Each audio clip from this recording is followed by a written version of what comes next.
Greetings class. ಇವತ್ತು ನಾವು ಮಾತಾಡೋದು next head of income tax. Income ಟ್ಯಾಕ್ಸ್ನ ಕಂಪ್ಯೂಟ್ ಮಾಡೋದಕ್ಕೆ 5 ಹೆಡ್ಸ್ ಆಫ್ ಇನ್ಕಮ್ ಇದೆ ಅಂತ ಹೇಳಿದೆ. There are 5 heads of income for computation of income tax. Now in that, the first one is income from salary, second one is income from house property. Both these we have seen in the previous semester. Okay, 5 head of accounts ಅಲ್ಲಿ first one income from salary, second one income from house property. ಇವೆರಡೂ ನಾವು ಹೋದ ಸೆಮಿಸ್ಟರಲ್ಲಿ ನೋಡಿದ್ದೀವಿ.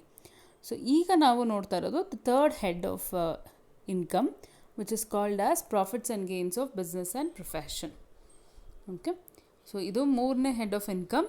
ಇದನ್ನು profits and gains of business and profession ಅಂತ ಕರಿತೀವಿ. So first thing will talk about is what is business. Business ಅಂದರೆ ಏನು ಅನ್ನೋದನ್ನು ಫಸ್ಟು ನಾವು ಅರ್ಥ ಮಾಡ್ಕೊಳ್ಳೋಣ. Then will see what all is included under this head. ಈ ಹೆಡ್ ಕೆಳಗಡೆ ಏನೇನೆಲ್ಲ ಇನ್ಕ್ಲೂಡ್ ಮಾಡ್ತೀವಿ, ಹೇಗೆ ಟ್ಯಾಕ್ಸಬಲ್ ಇನ್ಕಮ್ ಕಂಪ್ಯೂಟ್ ಮಾಡ್ತೀವಿ ಅಂತ ನೋಡೋಣ. ಸೊ ಸಾಮಾನ್ಯಕ್ಕೆ ನಾವು ಏನು ಮಾಡ್ತೀವಿ ಅಂದರೆ, ಪ್ರಾಫಿಟ್ಸ್ ಏನು ಕ್ಯಾಲ್ಕುಲೇಟ್ ಮಾಡಿರ್ತೀವಿ P&L ಅಕೌಂಟಲ್ಲಿ, ಅದನ್ನೇ ನಾವು ಟ್ಯಾಕ್ಸಬಲ್ ಪ್ರಾಫಿಟ್ಸ್ ಅಂತ ಅಂದ್ಕೊಂಡಿರ್ತೀವಿ. But it is not so. Income tax ಕೆಳಗಡೆ ಬಿಸ್ನೆಸ್ಗೆ ಅನ್ನೋದೊಂದು ಡೆಫಿನಿಷನ್ ಇದೆ, ಪ್ರೊಫೆಷನ್ಗೆ ಅಂತ ಡೆಫಿನಿಷನ್ ಇದೆ. ಬಿಸ್ನೆಸ್ ಇನ್ಕಮ್ನ ಹೆಂಗೆ ಕಂಪ್ಯೂಟ್ ಮಾಡಬೇಕು, ಪ್ರೊಫೆಷ್ನಲ್ ಇನ್ಕಮ್ನ ಹೆಂಗೆ ಕಂಪ್ಯೂಟ್ ಮಾಡಬೇಕು ಅನ್ನೋದಕ್ಕೆ ಬೇರೆಯೇ ರೂಲ್ಸು ಇರುತ್ತೆ. ಆ ರೂಲ್ಸ್ನ ನಾವು ಯೂಸ್ ಮಾಡಿಕೊಂಡು ಇನ್ಕಮ್ ಫ್ರಮ್ ಅಥವಾ profits and gains from business and ಪ್ರೊಫೆಷನ್ನ ಕಂಪ್ಯೂಟ್ ಮಾಡಬೇಕು. ಸೊ ಈಗ first will talk about what is business. Business ಅಂದರೆ any trade, commerce or manufacture. So ಯಾವುದೇ ರೀತಿಯಾದಂಥ ಟ್ರೇಡ್ ಅಂದರೆ ಎಕ್ಸ್ಚೇಂಜ್ ಆಫ್ ಕಮಾಡಿಟೀಸಲ್ಲಿ, ಕಾಮರ್ಷಿಯಲ್ ಆ್ಯಕ್ಟಿವಿಟಿಯಲ್ಲಿ ಅಥವಾ ಮ್ಯಾನುಫ್ಯಾಕ್ಚರಿಂಗ್ ಆಫ್ ಗೂಡ್ಸಲ್ಲಿ, all those are included under business, or any adventure or concern in the nature of trade, commerce or manufacture. ಯಾವುದಾದ್ರೂ activity in the nature of trade, commerce and manufacture ಇದ್ರೂ everything is included under the term business. So business means any recurring economic activity. Recurring ಅಂದರೆ ಪದೇ ಪದೇ ಮಾಡುವಂಥ economic activity. Economic activity ಅಂದರೆ something which involves money, ದುಡ್ಡನ್ನು involve ಮಾಡುವಂಥದ್ದು, ದುಡ್ಡನ್ನು exchange ಮಾಡುವಂಥದ್ದು, ಆ್ಯಂಡ್ ವಿಚ್ ಇಸ್ ಬೆನಿಫಿಷಿಯಲ್. ಏನಾದರೂ ಒಂದು ಬೆನಿಫಿಟ್ಸು ಅಥವಾ ರಿಟರ್ನ್ಸ್ನ ಪ್ರೊಡ್ಯೂಸ್ ಮಾಡೋದನ್ನು ಎಕನಾಮಿಕ್ ಆ್ಯಕ್ಟಿವಿಟಿ ಅಂತ ಕರಿತೀವಿ. So everything included under economic activity.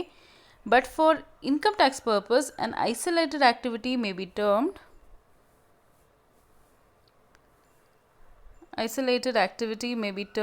as business, depending upon the facts and circumstances. Okay, sometimes ಫ್ಯಾಕ್ಟ್ಸ್ನ ಸರ್ಕಮ್ಸ್ಟಾನ್ಸಸ್ನ ಗಮನದಲ್ಲಿಟ್ಕೊಂಡು ಕೆಲವನ್ನ ನಾವು ಬಿಸ್ನೆಸ್ ಟ್ರಾನ್ಸಾಕ್ಷನ್ಸ್ ಅಂತ ಕರಿತೀವಿ.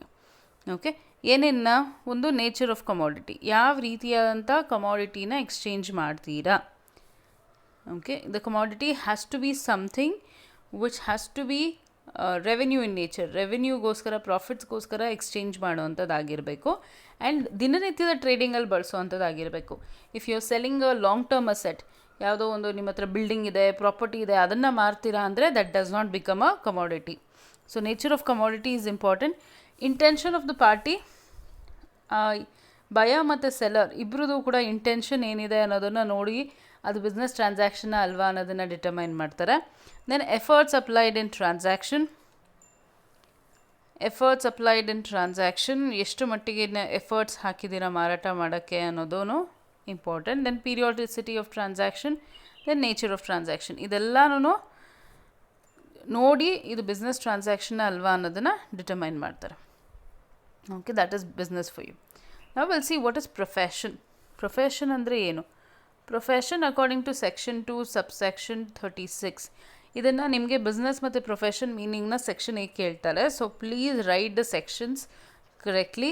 ಸೆಕ್ಷನ್ 2 ಸಬ್ಸೆಕ್ಷನ್ 36 ಪ್ರಕಾರ profession means those activities for earning livelihood. Okay, livelihood ಅಂದರೆ ದಿನನಿತ್ಯದ ಜೀವನ ನಡೆಸೋದಕ್ಕೆ ಬೇಕಾಗುವಂಥ ಹಣನ ಸಂಪಾದನೆ ಮಾಡೋದಕ್ಕೆ ಏನೇನು ಆ್ಯಕ್ಟಿವಿಟಿನ ನೀವು ಕಂಡಕ್ಟ್ ಮಾಡ್ತೀರಾ, which requires intellectual skill and specialised knowledge. ಅಂದರೆ ನಿಮ್ಮ ಬುದ್ಧಿನ ಉಪಯೋಗಿಸಿ, ಜ್ಞಾನನ ಬಳಸಿ, ಸ್ಪೆಸಿಫಿಕ್ ಆದಂಥ ಜ್ಞಾನನ ಬಳಸಿ ಯಾವ್ಯಾವ ಆ್ಯಕ್ಟಿವಿಟಿ ಮಾಡಿ ಅದ್ರ ಮೂಲಕ ನಿಮ್ಮ ಜೀವನ ಅಂಶಗಳನ್ನ ಸಂಪಾದನೆ ಮಾಡ್ತೀರಾ. All those are called as profession. And profession includes vocation. ಪ್ರೊಫೆಷನಲ್ಲಿ ವೊಕೇಶನ್ ಅನ್ನೋದನ್ನು ಇನ್ಕ್ಲೂಡ್ ಮಾಡ್ತಾರೆ. ಒಕೇಶನ್ ಏನು ಅಂತ ನಾನು ಆಮೇಲೆ ಹೇಳ್ತೇನೆ. So profession requires purely intellectual skill or manual skill on the basis of special learning and qualification gathered through post training or experience. So ಇಲ್ಲಿ ನೀವು ಪ್ರೊಫೆಷ್ನಲ್ಸ್ನ ನೋಡ್ತೀರಾ, ಇಲ್ಲಿ ನೋಡಿ ಎಕ್ಸಾಂಪಲ್ಸ್ ಇದೆ. ಚಾರ್ಟರ್ಡ್ ಅಕೌಂಟೆಂಟ್ ಇದ್ದಾರೆ, ಡಾಕ್ಟರ್ ಇದ್ದಾರೆ, ಲಾಯರ್ ಇದ್ದಾರೆ. ಏನು ಸ್ಪೆಷಾಲಿಟಿ ಇವ್ರಿಗೆ? ಇವಾಗ ನಾವು ಡಿಸೈಡ್ ಮಾಡಿ ನಾನು ಹೋಗಿ ಡಾಕ್ಟರ್ ಆಗ್ಬೋದಾ ಅಥವಾ ನೀವು ಹೋಗಿ ಲಾಯರ್ ಆಗ್ಬೋದಾ?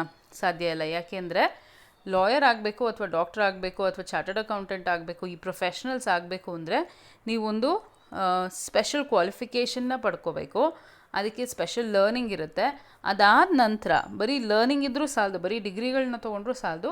ಆ ಡಿಗ್ರಿ ಜೊತೆಗೆ ನಿಮಗೆ ಎಕ್ಸ್ಪೀರಿಯನ್ಸು ಬೇಕು, ಪೋಸ್ಟ್ ಟ್ರೈನಿಂಗೂ ಬೇಕಾಗುತ್ತೆ, ಎಕ್ಸ್ಪೀರಿಯನ್ಸು ಬೇಕಾಗುತ್ತೆ. ನೀವು ಇವಾಗ ನೋಡಿ, ಚಾರ್ಟರ್ಡ್ ಅಕೌಂಟೆಂಟ್ ಆದರೆ he goes to some practicing chartered accountant and does something called as articleship ಅನ್ನೋದು ಒಂದು ಪರ್ಟಿಕ್ಯುಲರ್ ಕೋರ್ಸ್ನ ಮಾಡ್ತಾರೆ ಅವರು. ಅಂದರೆ ಒಂದಷ್ಟು ದಿನಗಳ ಕಾಲ ಚಾರ್ಟರ್ಡ್ ಅಕೌಂಟೆಂಟ್ ಜೊತೆ ಕೆಲಸ ಮಾಡ್ತಾರೆ. ಡಾಕ್ಟರ್ಸ್ ಆದರೆ ಹೌಸ್ ಸರ್ಜನ್ ಅಂತ ಒಂದು ಪರ್ಟಿಕ್ಯುಲರ್ ಒಂದು ಪೀರಿಯಡ್ ಆಫ್ ಟೈಮ್ನ ಅವರು ಸ್ಪೆಂಡ್ ಮಾಡ್ತಾರೆ. ಲಾಯರ್ ಆದರೂ ಅಷ್ಟೇ, ನೀವು ಪ್ರಾಕ್ಟಿಸಿಂಗ್ ಲಾಯರ್ಸ್ ಹತ್ರ ಹೋಗಿ ಒಂದಷ್ಟು ದಿನ ನೀವು ಪ್ರಾಕ್ಟೀಸ್ನ ಪಡ್ಕೋಬೇಕಾಗತ್ತೆ. ಸೊ ಬರೀ ನಾಲೆಜ್ನ ತೊಗೊಳ್ಳೋದಲ್ಲ, ಬರೀ ಡಿಗ್ರಿನ ತೊಗೊಳ್ಳೋದಲ್ಲ, ಡಿಗ್ರಿಯ ಜೊತೆಗೆ ನೀವು ಒಂದಷ್ಟು ಎಕ್ಸ್ಪೀರಿಯನ್ಸ್ನ ಗೇನ್ ಮಾಡಿಕೊಂಡ್ರೆ ಮಾತ್ರ ನೀವು ಪ್ರೊಫೆಷ್ನಲ್ ಆಗೋಕ್ಕೆ ಸಾಧ್ಯ ಆಗುತ್ತೆ. Okay, so professional skill can be acquired only after patient study. So ಇವತ್ತು ನಾನು ಡಿಸೈಡ್ ಮಾಡ್ಬಿಟ್ಟು ನಾಳೆ ಡಾಕ್ಟರ್ ಆಗೋಕ್ಕಾಗಲ್ಲ. It requires a long period of time. Most of your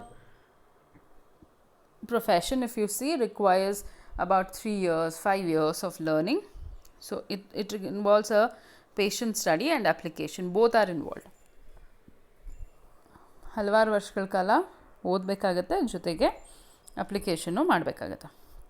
so ಹಾಗಾದರೆ ಒಕೇಶನ್ ಅಂದ್ರೇನು? ಆಗಲೇ ಹೇಳಿದೆ ನಾನು ಒಕೇಶನ್ ಅಂದರೆ ಏನು ಹೇಳ್ತೀನಿ ಅಂತ. Vocation implies natural ability of a person to do some particular work. Vocation ಅಂದರೆ ನಿಮ್ಮಲ್ಲಿ ಇನ್ಹೆರೆಂಟ್ ಟ್ಯಾಲೆಂಟ್ ಇರುತ್ತಲ್ಲ, ನಿಮ್ಮದೇ ಆದಂಥ ಒಂದು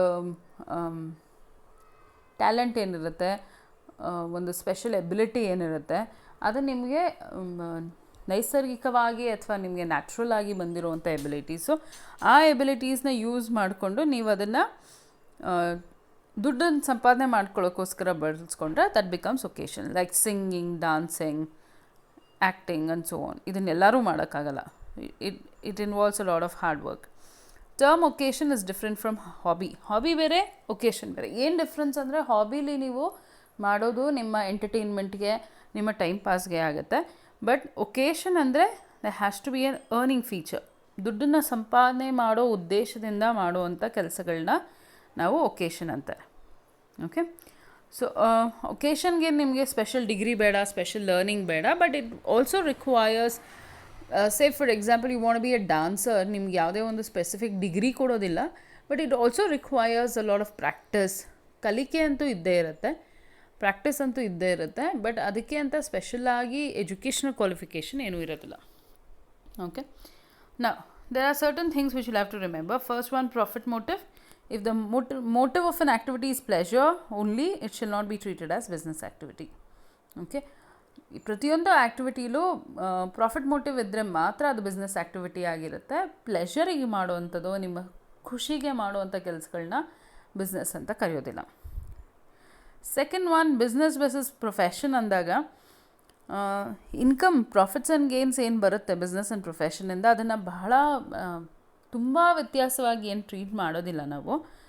it is treated same in income tax act. Same ಇದ್ರ ಕೆಳಗಡೆ, ಸೇಮ್ ಹೆಡ್ ಕೆಳಗಡೆ ಹಾಕ್ತೀವಿ, ಸೇಮ್ ರೇಟಲ್ಲಿ ಟ್ಯಾಕ್ಸ್ ಮಾಡ್ತೀವಿ, ಸೇಮ್ ಟ್ರೀಟ್ಮೆಂಟ್ನೇ ಕೊಡ್ತೀವಿ.